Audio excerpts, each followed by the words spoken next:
আসসালামু আলাইকুম viewers, welcome to mother cooking channel. আজকে আমি আপনাদেরকে রান্না করে দেখাবো চিকেন দিয়ে লাউয়ের ঝোল। যারা সবজি খেতে একদমই পছন্দ করেন না, তারা এভাবে একবার লাউয়ের সবজিটা রান্না করে দেখবেন যে এই সবজিটা আপনারা খেতে পারেন কিনা। আমার কাছে তো পার্সোনালি এই সবজিটা খুবই ভালো লাগে।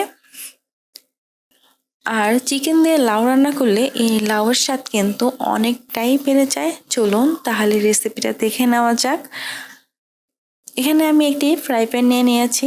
এখন আমি এর মধ্যে দিয়ে দিচ্ছি সরিষার তেল 1/4 কাপ, দিয়ে দিচ্ছি সাদা এলাচ 4টি। আর এই এলাচগুলোকে আমি একটু ফাটিয়ে দিয়েছি যাতে এর ভিতর থেকে এর স্মেলটা খুবই ভালোভাবে বের হতে পারে।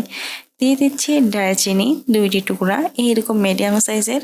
দিয়ে দিচ্ছি লং 5টি, গোলমরিচ 14 থেকে 15টি, দিয়ে দিচ্ছি তেজপাতা 2টি। এখন আমি এই সরিষার তেলের মধ্যে এই মশলাগুলোকে খুবই ভালোভাবে ফ্রাই করে নিব। আপনারা চাইলে সরিষার তেলের জায়গায় সয়াবিন তেলও ব্যবহার করতে পারেন, তবে সরিষার তেলে এই তরকারির স্মেলটা কিন্তু খুবই ভালো আসে। এখন আমি বেশ কিছুক্ষণ সময় ধরে এই মশলাগুলোকে চুলার লো আঁচে খুবই ভালোভাবে ফ্রাই করে নিয়েছি। আর এর সময় কিন্তু এই মশলাগুলো থেকে খুবই সুন্দর একটা স্মেল পাওয়া যাচ্ছে। এখন আমি এর মধ্যে দিয়ে দিব পেঁয়াজ কুচি 1 কাপ। তারপর আমি এই পেঁয়াজগুলোকে এই মশলাগুলোর সাথে খুব ভালোভাবে নাড়িয়ে দিচ্ছি। তারপর আমি দিয়ে দিচ্ছি চিকেন 750 গ্রাম। তারপর আমি এই চিকেনের সাথে এই মশলাগুলোকে খুবই ভালোভাবে নাড়িয়ে নাড়িয়ে রান্না করব। আমি প্রায় 6 থেকে 7 মিনিটের মতো সময় এই চিকেনগুলোকে অনবরত নাড়িয়ে নাড়িয়ে রান্না করেছি। আর অবশ্যই চুলার মিডিয়াম আঁচে এই চিকেনটাকে নাড়িয়ে নাড়িয়ে রান্না করতে হবে, তা না হলে কিন্তু চিকেনটা পুড়ে যাবে বা কড়াইয়ের তলানিতে দাগ লেগে যাবে। এখন আমি এর মধ্যে দিয়ে দিব জিরা বাটা 1/2 টেবিল চামচ, দিয়ে দিচ্ছি আদা বাটা 1/2 টেবিল চামচ, রসুন বাটা 1/2 টেবিল চামচ। এখন আমি প্রায় 1 থেকে 1.5 মিনিটের মতো সময় এই চিকেনটাকে অনবরত নাড়িয়ে নাড়িয়ে রান্না করব। আর এর মধ্যে কিন্তু আদা ও রসুনের কাঁচা গন্ধ প্রায় চলে যাবে। আমি 1 থেকে 1.5 মিনিটের মতো সময় এই চিকেনটাকে অনবরত নাড়িয়ে নাড়িয়ে রান্না করেছি। আর আমি যে এর মধ্যে আদা ও রসুনের বাটা ব্যবহার করেছিলাম, এর যে কাঁচা গন্ধটা রয়েছে তাও কিন্তু অনেকটা চলে গিয়েছে। এখন আমি এর মধ্যে দিয়ে দিব হলুদের গুঁড়া 1 চা চামচ, দিয়ে দিচ্ছি মরিচের গুঁড়া 1 চা চামচ। ঝালটা আপনারা আপনাদের পছন্দ অনুযায়ী বাড়িয়ে বা কমিয়ে দিতে পারেন, তবে লাউয়ের তরকারিতে ঝালটা একটু কম রাখলেই খেতে কিন্তু ভালো লাগে। দিয়ে দিচ্ছি লবণ পরিমাণ মতো। তারপর আমি এই তরকারিটাকে খুবই ভালোভাবে নাড়িয়ে দিচ্ছি যাতে লবণ, হলুদের গুঁড়া আর মরিচের গুঁড়া তরকারিটার সাথে খুবই ভালোভাবে মিশে যেতে পারে। তারপর আমি দিয়ে দিচ্ছি পানি 1 কাপ। এখন আমি এই 1 কাপ পানিতেই এই চিকেনগুলোকে অনবরত কষিয়ে কষিয়ে রান্না করব। আমি বেশ কিছুক্ষণ সময় এই চিকেনটাকে কষিয়ে কষিয়ে রান্না করেছি। আর এই সময় কিন্তু চিকেনের যে গ্রেভিটা রয়েছে তা অনেকটা গাঢ় হয়ে গিয়েছে। এখন আমি এর মধ্যে দিয়ে দিব লাউ। এই লাউগুলোকে আমি ছোট ছোট করে কেটে নিয়েছি।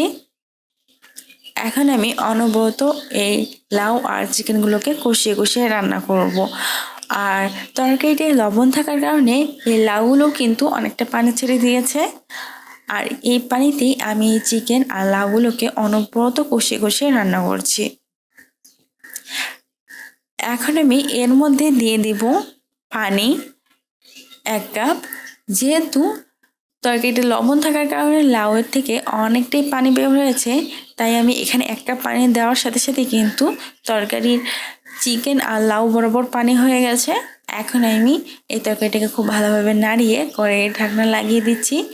আমি প্রায় 15 থেকে 16 মিনিটের মতো সময় কড়াইয়ের ঢাকনা লাগিয়ে এই তরকারিটাকে মিডিয়াম হাই আছে খুব ভালোভাবে রান্না করে নিয়েছি। আর এ সময় কিন্তু লাউ আর চিকেনটা খুবই ভালোভাবে কুক হয়ে গেছে।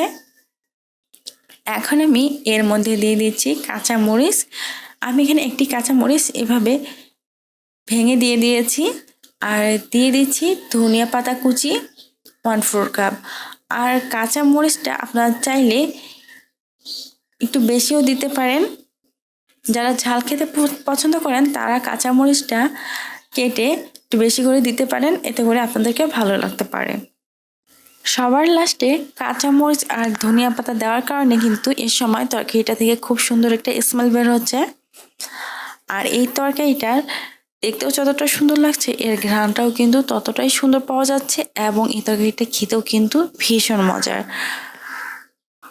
তৈরি হয়ে গেছে খুবই মজাদার সবজি রান্না। প্রিয় দর্শক, এই ছিল আমাদের আজকের রেসিপি। মাদার কুকিং চ্যানেলের আরও এক্সাইটিং রেসিপি নিয়ে আপনাদের সামনে আবার উপস্থিত হব। ভিউয়ার্স, আপনাদের সকলকেই অনেক অনেক ধন্যবাদ জানাচ্ছি পুরোটা সময় আমাদের সাথে থাকার জন্য। আমি উইশ করব আপনারা সবাই ভালো থাকবেন, সুস্থ থাকবেন এবং মাদার কুকিং চ্যানেলের সাথে থাকবেন।